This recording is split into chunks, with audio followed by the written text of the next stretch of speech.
Okay, current ஈவெண்ட்டை நம்ம தொடர்ந்து பார்த்துட்டு வரோம். டிசம்பர் மந்த்துக்கான கரண்ட் ஈவெண்ட்டை பார்த்துட்டு வரோம். கரண்ட் ஈவெண்ட்டை பொறுத்த வரைக்கும் டே பை டே படிங்கன்னு நான் சொல்லியிருக்கிறேன். நியூஸ் பேப்பர் ரொம்ப மஸ்ட்டு. அதில் தமிழ்நாடு சம்மந்தப்பட்ட ஈவெண்ட்டுக்கு ரொம்ப முக்கியத்துவம் கொடுங்க. அதுக்கு அடுத்தது செகண்ட் ப்ரிஃபரன்ஸ் பார்த்திங்கன்னா இந்திய லெவலில் இருக்கிறதுக்கு கொடுங்க.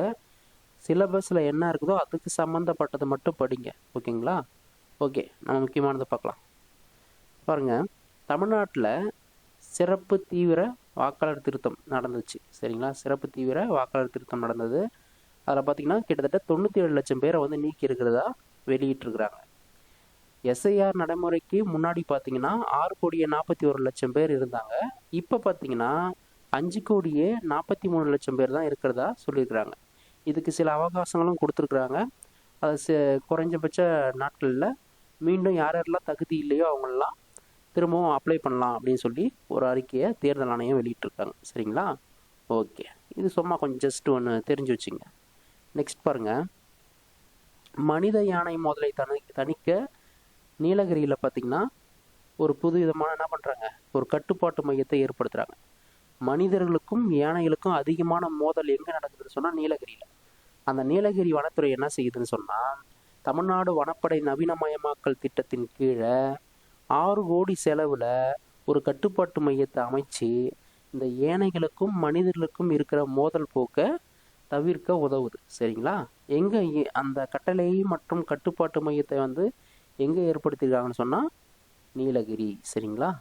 ஓகே, நெக்ஸ்ட் ஈவெண்ட் பாருங்கள். நம்ம ஒரு முக்கியமான ஈவெண்ட்டு, பிராந்திய கிராமப்புற வங்கிகள். பிராந்திய கிராமப்புற வங்கிகள் அப்படின்னு சொல்லி கேள்விப்பட்டிருப்பீங்க. அதுக்கு ஒருங்கிணைந்த ஒரு சின்னத்தை வழங்கியிருக்கிறாங்க. சரிங்களா? ஒருங்கிணைந்த ஒரு சின்னத்தை வழங்கியிருக்கிறாங்க. அந்த சின்னம் தான் இது. நல்லா பார்த்துக்குங்க. சரிங்களா? இந்த சின்னம் தான் பார்த்தீங்கன்னா இப்போது ஒரு சிம்பிளை வந்து இந்த எல்லா பிராந்திய வங்கிகளுக்கும் அமல்படுத்தியிருக்கிறாங்க. சரிங்களா?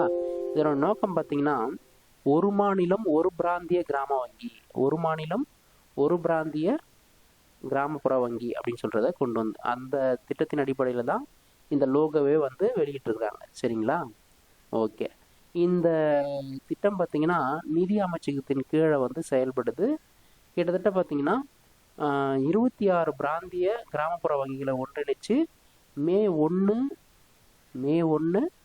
2025 இதை செயல்முறைக்கு கொண்டு வந்தாங்க. சரிங்களா? மே 1, 2025 இதை நடைமுறைக்கு கொண்டு வந்தாங்க. இப்போ பார்த்தீங்கன்னா 28 பிராந்திய கிராமப்புற வங்கிகள் இருக்குது. ஓகேங்களா? எத்தனை வங்கிகள்? பிராந்திய கிராமப்புற வங்கிகள், RRBs அப்படின்னு சொல்லுவாங்க. RRB அப்படின்னு சொல்லுவாங்க. இந்த பிராந்திய வங்கிகள் எத்தனை இருக்குதுன்னு சொன்னால் 28 பிராந்திய கிராமப்புற வங்கிகள். சரிங்களா? சரி, இதை பற்றின ஒரு ஸ்மாலாக ஒரு பிராந்திய கிராமப்புற வங்கிகள் சட்டம் எப்போ இயற்றப்பட்டதுன்னு சொன்னால் 1976. 1976 தான் இந்த பிராந்திய கிராமப்புற வங்கிகளை ஏற்படுத்தினாங்க. இதனுடைய நோக்கம் பார்த்திங்கன்னா கிராமப்புறத்தில் இருக்கிற மக்களுக்கும் அரை நகர்ப்புற கிராமம் அப்படி அது சொல்கிறாங்க இல்லையா, இப்போ டெவலப்டு ஆகிட்டு வர நகர்ப்புற பகுதிகளுக்கும் அங்கே இருக்கிற விவசாயிகள், கைவினைஞர்கள், சுழ உதவி குழுக்கள் இவங்களுக்கு எல்லாருக்குமே பார்த்திங்கன்னா வங்கி மற்றும் வங்கி கடன்களே வழங்குது. சரிங்களா? வங்கி சேவைகளையும் வங்கி கடன்களையும் இது வழங்குது. சரிங்களா? இதனுடைய உரிமை பார்த்திங்கன்னா மத்திய அரசு பார்த்திங்கன்னா 50% இதுக்கு வந்து செலவு பண்ணுறாங்க. மாநில அளவில் பார்த்திங்கன்னா 15%. அதுக்கப்புறம் பார்த்திங்கன்னா தன்னாளர்கள், அதாவது வாலண்டியர்ஸ், அவங்க பார்த்திங்கன்னா 35% வந்து இதுக்கு பங்களிப்பு செய்கிறாங்க. சரிங்களா? மத்திய அரசு வந்து 50%, மாநில அரசு 15%, கொடையாளர்கள் அப்படின்னு சொல்லக்கூடிய வாலண்டியர்ஸ் ஓகேங்களா 35% கொடுக்குறாங்க. சரிங்களா? இது எல்லாமே பார்த்திங்கன்னா பொதுத்துறை வங்கிகள் எல்லாமே இதுக்கு சப்போர்ட்டும் பண்ணுது. சரிங்களா? அரசாங்கம் முழு சப்போர்ட் பண்ணுது இதுக்கு. ஓகேங்களா? இது எங்கெங்கெல்லாம் செயல்படுத்துகிறாங்க அப்படின்னு சொல்லி பார்த்தீங்கன்னா RRB வெளியிட்டுக்கிற கொள்கையோட இணைஞ்சிருக்கிற மாநிலம் மற்றும் யூனியன் பிரதேசங்களில் செயல்படுத்துகிறாங்க. இது மாவட்ட அளவில் பார்த்திங்கன்னா நிறைய கிளைகளை கொண்ட ஒரு வங்கியாக இருக்குது. சரிங்களா? ரொம்ப முக்கியமாக கிராமப்புற மக்களுக்கு தான் அதிகமாக இது யூஸ் ஆகுது. அதை மட்டும் தெரிஞ்சு வச்சுங்க. சரிங்களா? ஓகே, சும்மா ஜஸ்ட்டு கேட்டுங்க போதும். ரொம்பலாம் நீங்கள் வந்து மெனக்கெடலாம் தேவையில்லை. இப்போ அதுக்கடுத்து பார்த்திங்கன்னா சமீபத்தில் இந்த சிறுவர்கள் மீது வந்து சிறுமிகள் சிறுவர்கள் மீது பார்த்திங்கன்னா அதிகமான பிரச்சனைகள்லாம் வெளியே வந்தது. அதை ஒட்டி சில கண்ணியமான தீர்ப்புகளும் வெளிவந்தது. அதில் சில குறிப்பிட்ட அரசியலமைப்பால் கொடுக்கப்பட்ட உரிமைகள் நம்ம பார்க்கும்போது இந்த ஈவெண்ட்லாம் நம்ம பார்க்க வேண்டியதாக இருக்குது. சரிங்களா? ஓகே. ஆர்டிகல் 21 என்ன சொல்லுது சொன்னால், கண்ணியத்துடன் வாழும் உரிமை. ஒவ்வொரு சிறுமியரும் சிறுமிகளும் அவங்க மட்டும் இல்லை, பெரியோர்களும் சரி, மனிதர்களாக பிறந்த எல்லாருமே அந்த ஆர்டிகல் 21 என்ன சொல்லுதுன்னு சொன்னால் கண்ணியத்துடன் வாழும் உரிமையை வழங்குது. சரிங்களா? அது அடுத்து பார்த்தீங்கன்னா ஆர்டிகல் 23 என்ன சொல்லுதுன்னு சொன்னால் கடத்தலை தடை செய்யுது. மனித ஆட்கடத்தலை தடை செய்கிறது. சிறுமியர் அவங்கள எல்லாத்தையும் பாதுகாக்கிறதுல இந்த சட்டமும் ஒன்று. சரிங்களா? அதுக்கடுத்து பார்த்தீங்கன்னா ஆர்டிகல் 39E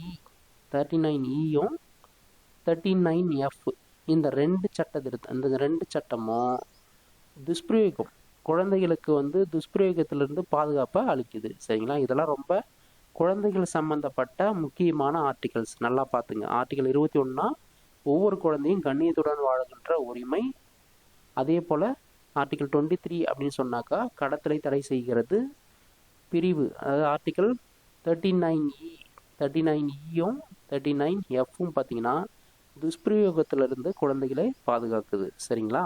இது எல்லாருக்குமே பொருந்தக்கூடியது, குழந்தைகளுக்கும் இது பொருந்தக்கூடியது. சரிங்களா? ஓகே. நிறைய அந்த ஒவ்வொரு செக்ஷன்ஸ்லையும் பார்த்தீங்கன்னா எக்கச்சக்கமான தகவல் கொடுத்துருக்குறாங்க. அதில் ரொம்ப முக்கியமானதை நம்ம எடுத்து குழந்தைகளுக்கு சம்மந்தப்பட்டதை மட்டும் நம்ம எடுத்து இங்கே பார்க்குறோம். சரிங்களா? அதுக்கடுத்து பாருங்கள், ஒரு திட்டம் சுஜல் கிராம் சம்பத் அப்படின்னு சொன்னால் மத்திய அரசும் கிராமப்புற சமூகங்களுக்கும் இடையான தொடர்பை செயல்படுத்தும் முதல் வகையான ஒரு பன்மொழி தளம். சரிங்களா? மத்திய அரசுக்கும் கிராமப்புற சமூகங்களுக்கும் ஒரு இணக்கத்தை ஏற்படுத்துறதுக்காக தான் இந்த சுஜல் கிராம் சம்பத் அப்படின்ற ஒரு திட்டத்தை கொண்டு வந்துருக்காங்க. ஒரு தளம், ஒரு இணையதளம் மாதிரி. சரிங்களா?